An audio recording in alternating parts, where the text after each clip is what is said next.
Well, hello everybody. We had an absolutely excellent session today, the CIO Breakfast Briefing. Tell us all about it. Why did we come here today?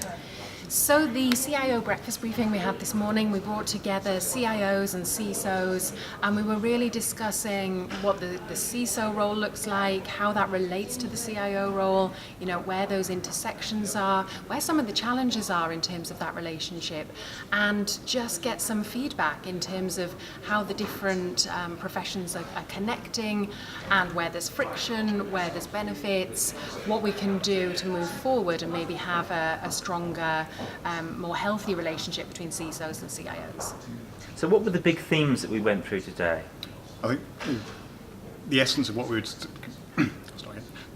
discussing today was the ClubCISO report, and that had some really interesting findings in it that very much demonstrated the different business journey that CISOs are on, and where the different speeds of that journey are, and also some of the interesting trends, both some really quite interesting transformations that CISOs are struggling with.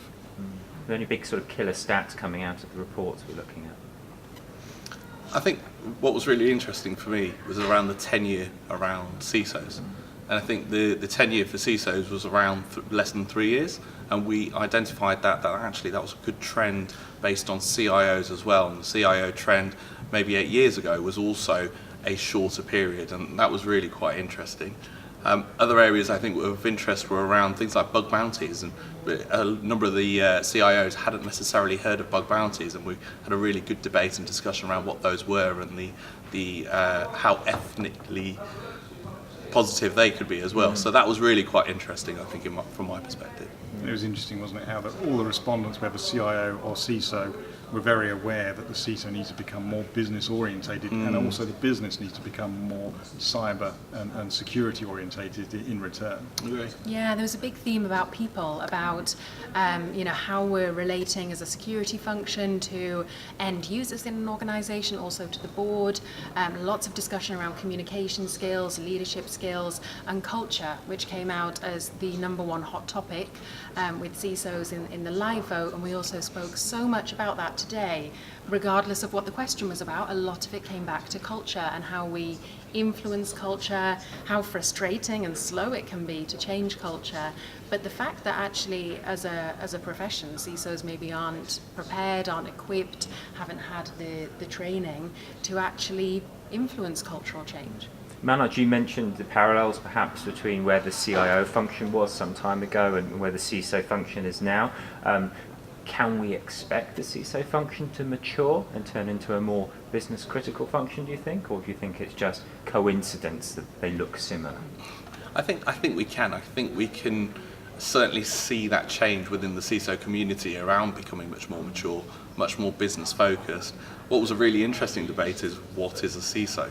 And actually that was quite interesting around the CISO role is quite different to the head of security role, and how that's less technical from a CISO perspective, and how it needs to be a bit more board representative and strategic, and not necessarily having to be that technical.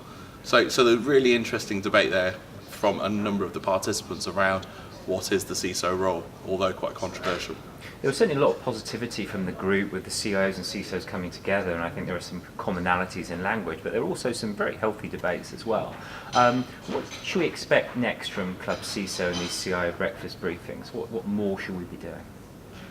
I think it was interesting, Manoj's point about a lot of these CISOs have grown up from an engineering background, and there was some great honesty in the discussion today, and how there's an opportunity to help those people pivot to become leaders and to develop those soft skills. One gentleman said, hard skills are quite easy to update, soft skills are not, and I thought that was a really interesting point and a really honest point about how we can help them as a community. What we're doing next with ClubCISO, we want to continue to facilitate this peer-to-peer sharing and networking, continue to help shaping that voice of the CISO. So we're looking at the results from the live vote and considering how we can take those results and move forward with some of the key areas over the next year. So for example, we've been looking at the hot topics and thinking about how we can actually target some of those key hot topics and facilitate more discussion discussion, really try and think about this as a community rather than as individuals facing the daily challenges of the job, the daily frustrations, and not necessarily on that day-to-day basis having someone to speak to. This was a really positive concluding comment today, the fact that actually this breakfast briefing provided a space for people to think about issues from a slightly different perspective, have that headspace and speak to people who are in a similar position and maybe be challenged on their perspectives or actually reassured that they're not the only one with some of these issues. Excellent. Well, thank you very much. It was a very excellent session, so I look forward to the rest of it. Thanks. Thank you.